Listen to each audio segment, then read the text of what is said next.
Eternal, undead, hungry, and ever elusive. But enough about me, your host of the TheWHYFiles, Sokita Kiev. In today's episode, we'll be discussing topics of the fabled, the mythical, and the legendary. Constant pop culture trends of vampires, zombies, and Bigfoot. Joining us in the discussions are Mary, Cam, Tara, and Professor Bowen. Follow us as we muse and examine some famous accounts, anecdotes, some scientific explanations, and other possibilities as to why.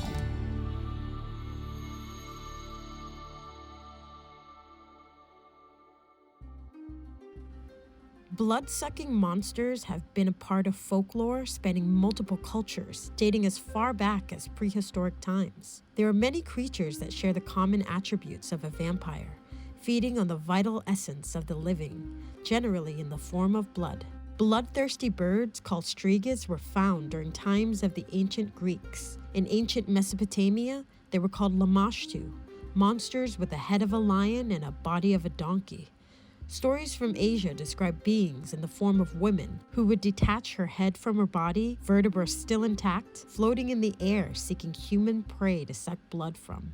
Many regions of Africa describe individuals with vampiric abilities, like the Ramanga of Madagascar, a living vampire who drinks blood and eats the nail clippings of nobles. Australia had the Yaramayahu, a little red creature with a big head, big mouth, and bloodsuckers on its hands and feet. Vampires with characteristics more familiar to us originated from misinterpretations of decomposition, premature burial, as well as common diseases. When a body is buried after death, it bloats as well as leak, often giving the illusion that it is fed. During decomposition, the skin dehydrates, causing the nails, hair, and teeth to extend. Sounds were also often reported from coffins, which would either be the gases escaping during decomposition or someone had been buried alive. With medical knowledge not as it is now, premature burials were common during those times. Coffins that were later dug up would show fingernail marks inside, as well as signs that the victim had tried to escape, blood on their head and faces, often giving the illusion of feeding once again. To keep the dead from rising,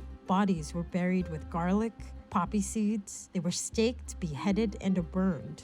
Garlic has been considered by many cultures a plant of purity, used to ward off not only vampires, but werewolves and evil spirits. It's interesting to note that garlic has long been used to help reduce blood pressure as well.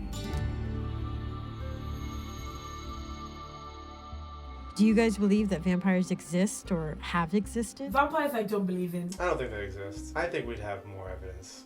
So Dracula was never real? Dracula was one of my favorite books when I was in school, but I don't know, none of that captured me as any kind of real thing. Was that Bram Stoker? Yeah. Bram Stoker? Yeah. Bram Stoker. Bram Stoker. Bram Stoker, yeah. That was his porn name. Buffy the Vampire Slayer.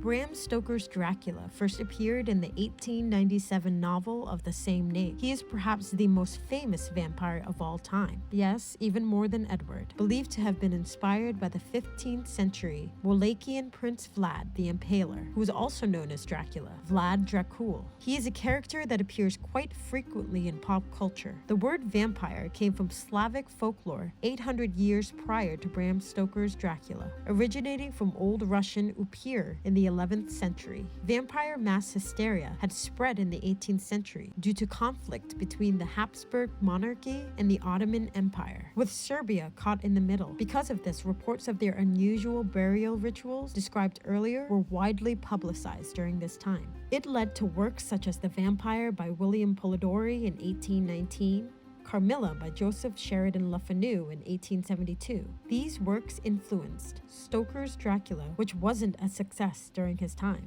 only popularized after its plagiarism in the 1922 German silent film Nosferatu, leading to its copyright then Broadway rendition. Certain elements seen in those burials are attributed to today's vampire references. The garlic, the Transylvanian setting, a stake through the heart, but Stoker added his own characteristics in his novel. Holy water, crucifixes, weakness in sunlight, as well as a lack of a reflection. It was these elements that helped develop the myth of vampires. Famous accounts of vampires usually included serial killers that often drank the blood of their victims. But it was the blood countess, Elizabeth Bathory, who literally bathed in it. Bathing in blood? Yeah. That's metal. What? I said that's metal. like Like that's metal, like fire. the music. Speculations of iron deficiency aside, labeled by the Guinness of World Records as the most prolific female murderer, Elizabeth Bathory de Exed was a Hungarian noblewoman during the late 16th and early 17th century. She was often nicknamed the Blood Countess and Countess Dracula due to stories of her bathing in the blood of virgins to retain her youth. Although the accounts of Bathory's horrific sadistic serial murders were verified by testimonies of more than 300 witnesses and physical evidence, the ones describing her vampiric and cannibalistic tendencies tend to be more unreliable, yet not debunked. The evolution of vampires has gone from the bloated, large-toothed, long fingernail Transylvanian Draculas of past to the diamond-skinned, impeccably dressed, superpowered sullen Cullens of today. What is it about vampires that we find so attractive? Why do they keep coming up in pop culture? For me, it's they are immortal, right? Which we aren't. So that's the allure, number one. Number two, everyone has a little bad side to them. A vampire has to legitimately suck the life out of someone. It's a sexual thing? Well, obviously sexual. I think we as humans are drawn to it because of the immortality aspect of it. They can die, sure, depending on the folklore you're into. They all come out at night in the dark, in the shadows, doing all the shady things, sucking people to death. Kind of like a succubus. Or a prostitute. Or a prostitute. The world's oldest profession. Hey, if the audience is there, you might as well get it. So you mentioned succubus, which is a form of a vampire that doesn't necessarily suck blood, but energy, specifically sexual energy. If you don't believe in vampires in the traditional sense, do you think there are energy vampires out there? Well, those people exist today. Yes. 100% yes. I feel like everyone knows a soul sucker. It was That me. works. I know people like that who, for some reason, they feed on it. Like, it makes them happy. And I know, that's probably grounded or rooted in a sense of they want to make themselves feel better by making others feel Misery loves worse. company.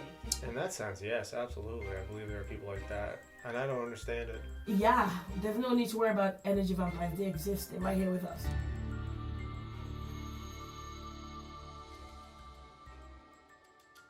Some scientists have linked vampire folklore to medical conditions, one of them being porphyria. Porphyria is caused by too much of a molecule in your blood called porphyrin. Someone who suffers from this doesn't have enough enzymes that would normally convert porphyrin into another molecule called a heme group. So the porphyrin builds up and causes some problems. The skin becomes very sensitive to sunlight, causing painful rashes as well as blisters, but only when outside. Red and brown discoloration in the teeth and mouth is caused by excess of porphyrin, giving the illusion they've been drinking blood. Another medical condition linked to vampirism is rabies. Rabies has long been linked with vampire folklore. The virus is spread through saliva, so the most common way to contract it is through a bite. Bats, which are often associated with vampires, are common carriers of rabies. Hypersensitivity, difficulty swallowing, as well as insomnia are just some symptoms that connect the disease to these mythical creatures of the night. One other undead creature often seen in pop culture that also survived on humans, as well as exhibited some characteristics of rabies, are zombies.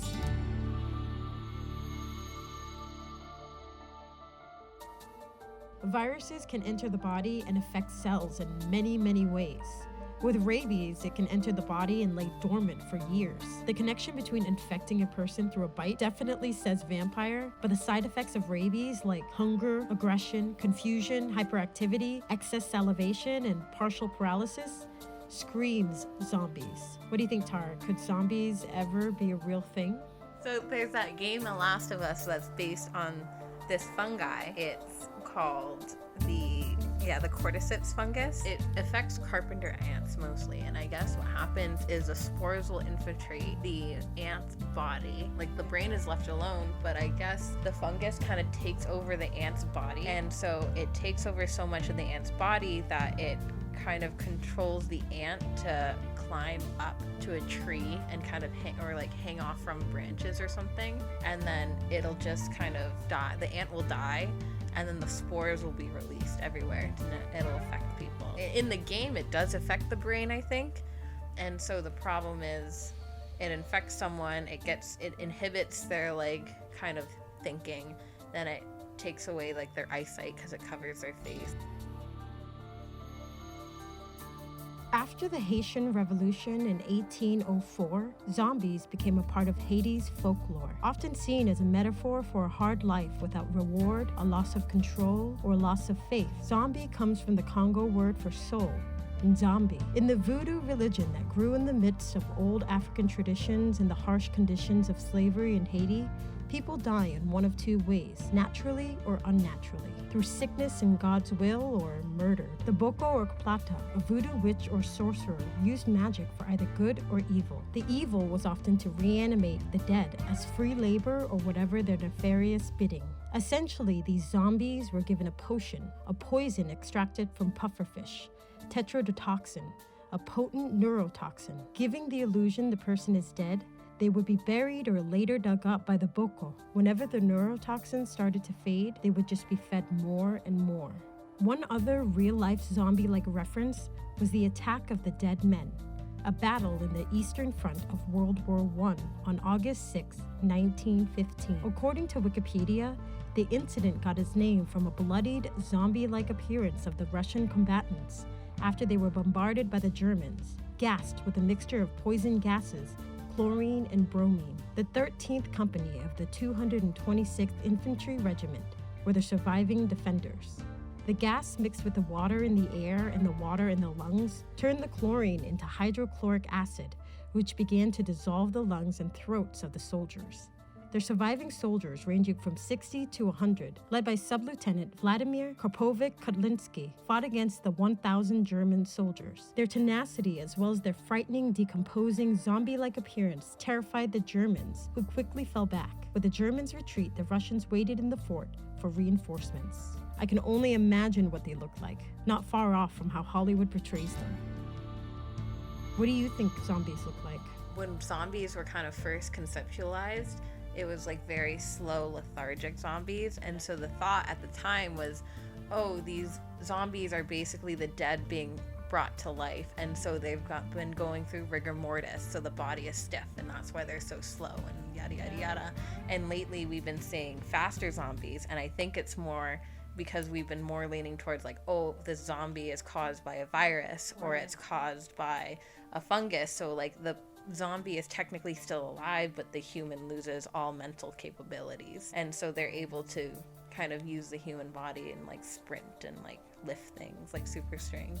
COVID has already shown how much of these zombies' survival studies and strategies can be applied to real-life situations. The effect of mass hysteria and how the unprepared can suffer horrible consequences, why we need to learn from our mistakes and improve on some approaches. Think in terms of supplies. Should toilet paper really be on the top of that list? Tara, do you think you'd survive? No, I'm being totally real. I would not, like, when I don't eat, like, I get so mean and angry, and I'm like, there's no way I could survive. I would be the first to go, because I would not be able to get, like, a Crunchwrap Supreme at, like, 10 p.m. Like, I think this pandemic really showed that I have the mental capability to quarantine and isolate myself, but the second society crumbles, that's when I crumble. Like, that's when I go. As long as society is still intact, as long as there's food, I will survive. If I can find like a city state to live in or something, I'm fine. But if I have to be like survivalist, like travel on my own, I'm not. Like, I can't walk 5 miles in a day. Like, how do you decide where to go in a zombie apocalypse? You'd want to go to a city. Probably something walled off, I'd say. Or, see, it's hard because it's like, do you want to go to a city? But then you can risk, if there's an infection, like it's going to be a huge outbreak. Or do you go somewhere like quiet and isolated, but then it's harder to get supplies? Yeah, I'd go to Costco, get some food and weapons, guns. They don't have guns at Costco. Yeah, even in New Hampshire, they don't have guns in Walmart. You're thinking of Walmart. There we go. It's basically the zombie apocalypse. Go to a medieval museum and just steal everything. Like chainmail, that's it. Plate of armor. Yeah, they can't bite through. And it's like, don't do a car, just do a bike, because you never have to worry about running out of gas. Like, just chainmail, a bicycle, you'll get great calves, great arm strength. And then, like, why not just get a sword? Because you get a gun, you're gonna run out of ammo. But if you do a sword to like slice things off, then like first you get really good arm strength. What if you're like really weak and haven't built up the endurance to actually use these things? Actually, there's this app like I downloaded in college where it was like a zombie running app. And so what would happen is you would play it while you went outside for a run. And every so often they would play zombie noise to try to motivate you. And it was like, oh, like you run a certain distance and you gather like this many supplies for your camp. And so it would encourage you to run by gathering supplies. And it would also encourage you to run fast by saying like the zombies are gaining up. And like if you started running slow, the zombie noises would get louder and louder. And music would play and then slowly like the noises would come in the background. And if you didn't run fast enough, it would just get louder until like your music just cut off. I used it once and then I was like, no. I was like, I'm done. I'm just gonna get a ride home. If you've ever listened to previous episodes, you know the government has its hands in everything.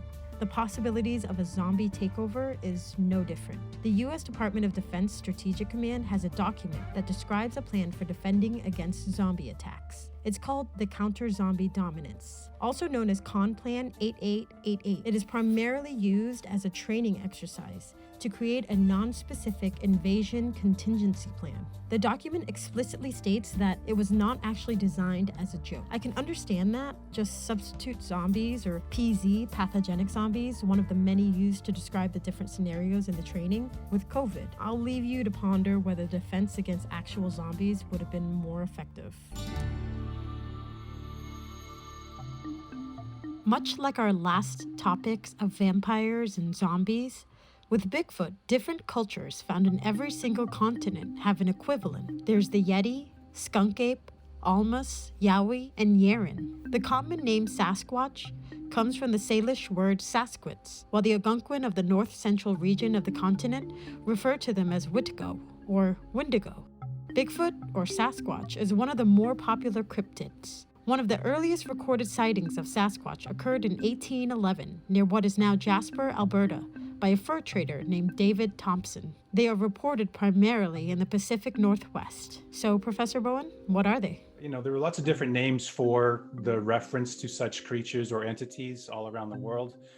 They appear to be beings that live in forested regions where humans aren't very popular at that moment in time. Popularly, they're suspected to be perhaps a relic hominid, something that is a bipedal, humanoidish, great apey type of creature that has a high level of intelligence and obviously function in the wildernesses of different regions around the world. So it's very possible it could be that animal with really high levels of intelligence and opposable thumbs. Legends of Sasquatch started in British Columbia in the 1800s. Folklore was shared among the natives even before then. Harrison Hot Springs, British Columbia, official Sasquatch hunts took place in the 1950s. Sir Edmund Hillary led a famous expedition in the 1950s to look for Yeti on Mount Everest, taking many other people with him. The Bigfoot label came to be in 1958 in Bluff Creek, California. Enormous footprints were found at the Jerry Crew Logging Company by Ray Wallace. However, after Wallace's death in 2002, his children came forward saying it was all a hoax. Regardless, the name still stuck, possibly due to the many others that were reported around the world. Then there was the 1967 Patterson-Gimlin film that shows a possible Bigfoot in Bluff Creek, California. To many enthusiasts, certainly viable evidence. However, many debunkers often say that when stabilizing the image, what's shown is perhaps less remarkable. It has yet to be debunked. Have you seen the film? I have seen it. Patterson-Gimlin, famous film. So many stills are borrowed from it. So you see a lot of that patty as they refer to the creature in that, because it seems to be a female. The footage is a lot longer than we ever see. There's more to it than what is just a couple of strides that a lot of people see when the sort of torso turns towards the camera. That's the famous shot, But I'm aware of the cameras that were used. So it's 16, I think it was 16 millimeter. So it's entirely possible that was recorded.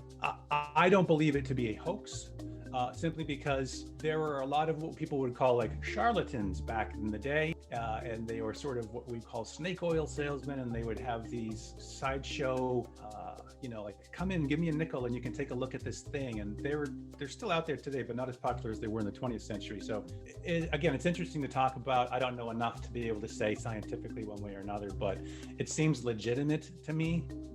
It just doesn't hold up to be a goof. Anything you would consider definitive, irrefutable evidence? So evidence is much more plentiful than most people think. I have the impression that most people will sort of dismiss it as pop culture joke or something like that and not necessarily look into it. After years worth of listening to other podcasts that explore the topic and watching things on YouTube and documentaries as much as they can be. And it's really more about the experiencers, listening to their stories over and again, and then people who are sort of more serious into it.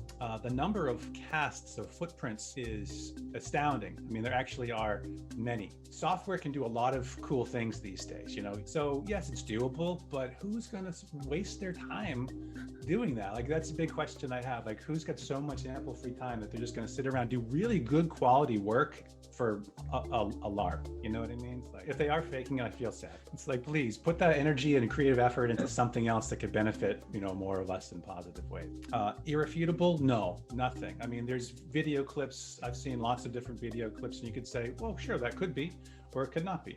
I've seen the cast, could be, could not be. I mean, so there's nothing that's definitive. The thing I find most intriguing lately about evidence is the tree structures. There are many different signs and sounds of Bigfoot habitation, including tree structures. Throughout woods and forests worldwide, tree structures are a key piece evidence for the existence of Bigfoot. Nests, twisted trees, teepee, asterisk or X-like structures have been observed and found in many states and many continents. John Bindernagel, a biologist who took part in an expedition in Russia, had stated that the trees they saw in Siberia were not something that they felt were done by man or any other mammal. There have also been reports of bone, a foreleg of a deer found high up in trees. According to hunters and wilderness guides, far from the best choice of tree for other predators. Years ago, my wife and I were in the Leominster State Forest in Leominster, Massachusetts, and I had like a GoPro camera, and we were just sort of walking, hiking the trails, and I was finding what they call tree breaks. And tree breaks are like a sapling, or sometimes a little bit larger, that is, at around 6 to 8 feet in the air, seems to be snapped over and broken, sometimes at a 90-degree angle or greater. I'm recording these things, and I'm saying, oh, that's obviously a clear sign that Bigfoot's here in Leominster State Forest, and I'm pretending. And then years later, as I started to listen to more podcasts and have these experiences or look at videos and stuff, people are talking about these breaks, and they go, oh, it's just snow weight. The snow is snapping these things consistently at this particular height, this very diameter of tree, whether we have lots of snow or not that season. I may have recorded actual markers along trailways that are broken trees that may have been done by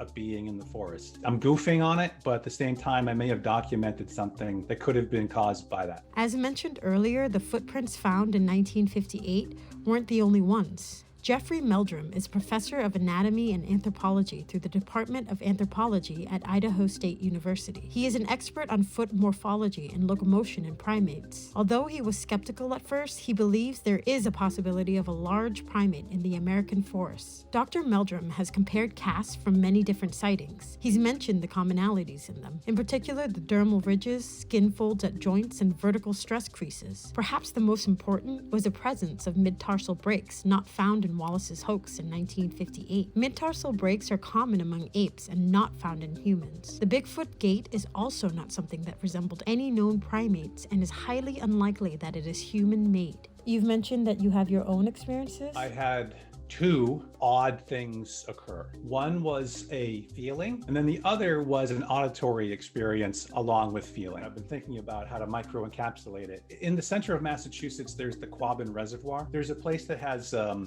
campsite and pathways walking through the woods that's just above the watery areas at the top.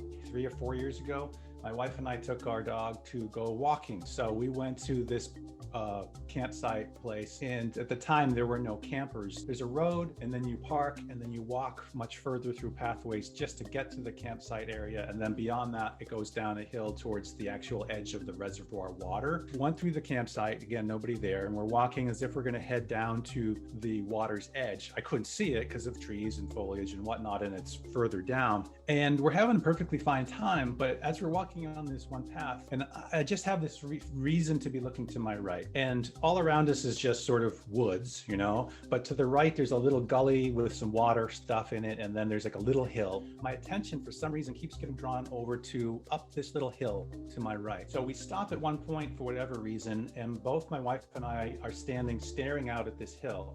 I just kind of look at my wife and I'm like, are you? And she kind of looks at me and she's like, yeah. And without having to say anything, we were both getting the sense that there was a reason we were looking up the hill, as if we were sensing something or someone or being watched. You know that weird feeling you get sometimes when you can tell someone's looking at you? And we didn't, we just were kind of like, okay, I think we're done. So we just, you know, casually turned back ourselves around and just walked back to the campsite up the road and get back to our car. It was nothing but this feeling. It was corroborated by the fact that my wife simultaneously and separately had the same exact feelings that I was having, which is odd, you know? So could it have been a person? Yeah. Could it have been a squirrel? Maybe. Could it have been, I don't know what. So it was just one of those weird things that we both felt compelled to leave and not venture down to the water's edge. And so I don't know, we just both decided to say, stop, go. And that was the feeling that we had. I wasn't afraid or anything. It was just weird. And I just said, I don't need to be here right now. So I was sort of going. I was just going to go. And that was fine. So that was the first instance at this place. I'll try to keep the second one more brief, although more things happened. We do return to the same place, except rather than parking and walking through the campsite, there is this old crappy road that comes off the main road. And we parked on that sort of crappy road, very close to the main road on purpose, because we wanted to just walk up and down the roadway, but not get anywhere near the campsite or anything, because that's deeper into the woods, closer to the water. As you walk down this road, there's just like woods, you know, nothing, no big deal. And as we're walking along, acorns, we assume, seem to be falling near us every once in a while. Now, this is in August of the summertime, and I know that because I returned to the same place in September where nothing happened. But in August, when we were there, acorns seemed to be dropping. And I said, well, I don't know when acorns drop. I thought it was in the fall, but whatever, they're there. And that happened a little bit. And the dog was not paying attention to anything, just doing doggy stuff. And then at one point we hear what sound like children giggling in the woods. I said, well, of course, there's a family here and the kids are playing. I mean, it's a nice, beautiful day in the summertime. They're somewhere on a path I just can't see right now. And again, no big deal, but interesting. And there's a bend in this little road. And at the elbow of the bend, there is a footpath that kind of comes onto the road also. We've never walked up that path. We don't know where it goes or what it is. So we follow the road so that the bend and the pathway are behind us. And as we're walking away from all this, behind us, we're hearing what sounds like footfalls. And I said, makes sense. We heard kids laughing. There's a family out in the woods. They're on this path coming down to us. But since I was already a little bit weirded out, I kept kind of looking over my left shoulder to see the pathway, to see if someone was there. And there's a lot of undergrowth, so you can't really see everything, but there were clear sections and I could see the path. I keep hearing footsteps, but I don't see anyone. And then we just keep walking and I say, don't worry about it, it's just people. And then the footsteps stop and no one ever comes out, because I kept paying attention because I was already on heightened awareness, you know, one of those weird things. And I said, okay, they stepped off the path. They went somewhere else. They walked faster than I could see and they're going up the road the other direction. I don't know. It was just one of those weird things. So we just kind of looked at each other. My wife and I both had been hearing this and we said, yeah, I think we're done. Let's just turn around and head back to the car. That's fine. It wasn't like we were really afraid or anything. It just seemed kind of weird. And maybe part of us was that humans do weird things too. So maybe we just didn't like the idea of like weird humans being in the woods that we didn't know about. And so we said, let's just walk back and finish it off. So as we go back around the elbow of the road, heading back towards our car, I start to hear from our upper right this time, which was our left previously, like whistles. Could be the wind in the trees. It could be the people that we don't see whistling in the woods as they're walking, like the kids who had been laughing before. I don't know. It wasn't like incessant and it wasn't a musical tune. It was just kind of like, you know, it could be birds. I don't know. But I thought it was interesting that they were only off on one side and I hadn't heard them before. But then at the very end, this is the weirdest part, I think, in my opinion. From my left, I hear at ground level machinery coming through the woods app, like this grinding of gears, not quite an engine, but just this sound of metal, like metallic. Sounds travel. It could be a truck on that main road. It could be a train, maybe someplace. I don't know. But I definitely felt this rushing of weird metal sounding energy at me, and then it just dissipated. And my wife didn't react at all. So she didn't hear that, but I did. And we get back in the car without saying anything more. And I asked her and she said, no, I didn't hear that at all. So I'm like, okay, it was my imagination. Seems really weird. All those on their own mean nothing, really, because at the time I didn't think much of them, except I thought it was weird. Reference back to when I'm listening to these multiple experiencers talking on podcasts and on videos and so forth, and suddenly a common thread starts to pop up. And I said, that's creepy. Because that's what I heard in the woods. You're not really near any source. So as soon as I get home, if I start hearing this, I look at the Google Maps and I look down at the section of the reservoir where we were, and there are no other roads. There are no houses. There's no businesses. There's nothing. So I have no idea what any of that stuff is or was, but it happened, and it happened to me. And I've heard other people telling very similar experiences of their own that seem inexplicable.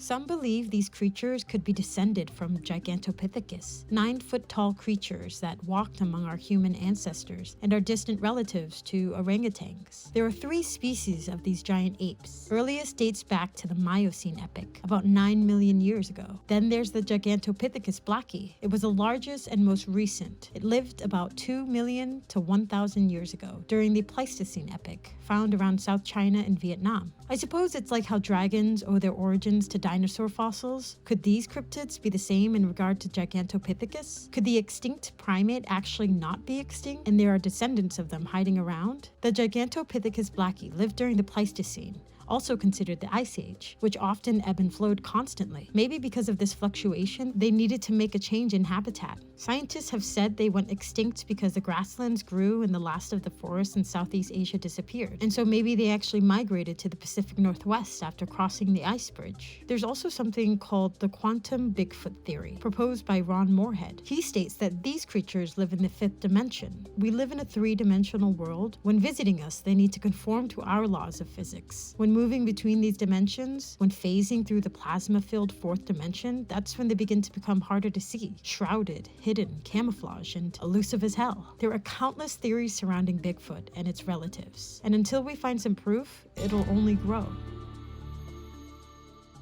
In the age of cell phones and 4K cameras and drones, why do you think we haven't gotten any clear images of Bigfoot in a way that is irrefutable? People tend to report that when they encounter this unknown thing, especially it's a visual sighting, they kind of go into panic mode, and that their brain doesn't say, know what you do right now? Calmly reach into your pocket, take out your camera, turn it on, make sure you hit the camera record video button, hold it steady in landscape, not portrait mode, and just get an excellent 4K. Your brain doesn't say that. And it doesn't even have to be because of Bigfoot or whatever, right? It could be when you're presented with any situation. People talk about time slowing down. They're not thinking clearly as the rest of us might assume.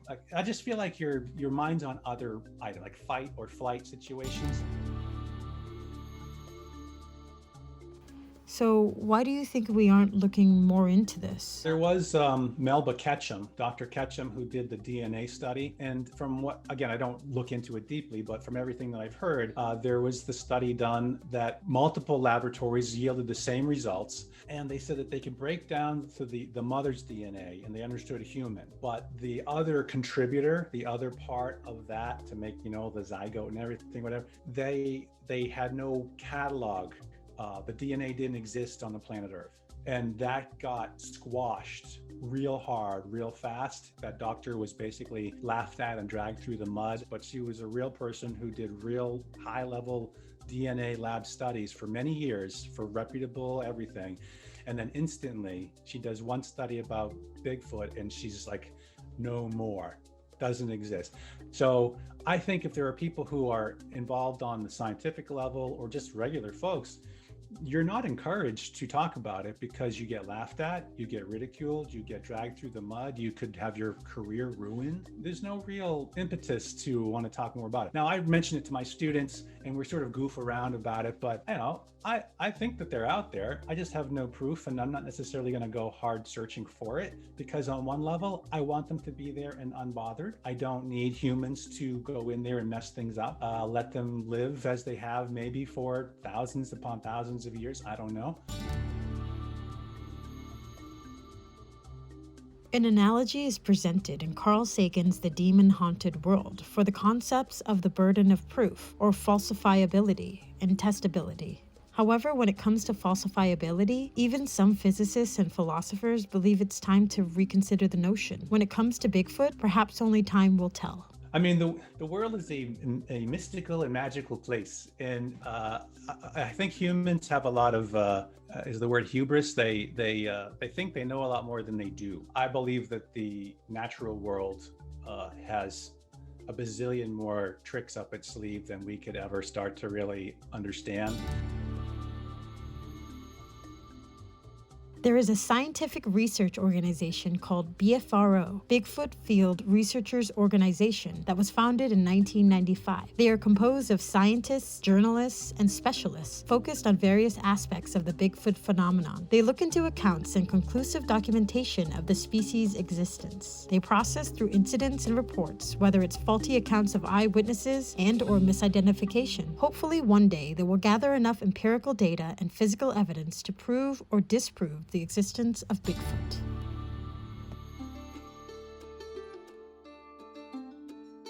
Thank you once again, Mary, Cam, Tara, and Professor Bowen, for joining me in today's episode. Always a pleasure. Am I saying thank you for doing this? No. Oh, thank you for having me. Yeah, you put my outtakes on there. That would be better. I want to see the finished product. You're gonna have to do a lot of editing. Thank you for having me on your show. I appreciate being a part of the TheWHYFiles. Join us in the next installment, where we'll touch on the possibilities beyond death. We'll muse and examine accounts of hauntings, ghosts, reincarnation, and exorcisms. So be sure to like, subscribe, and listen in on the TheWHYFiles.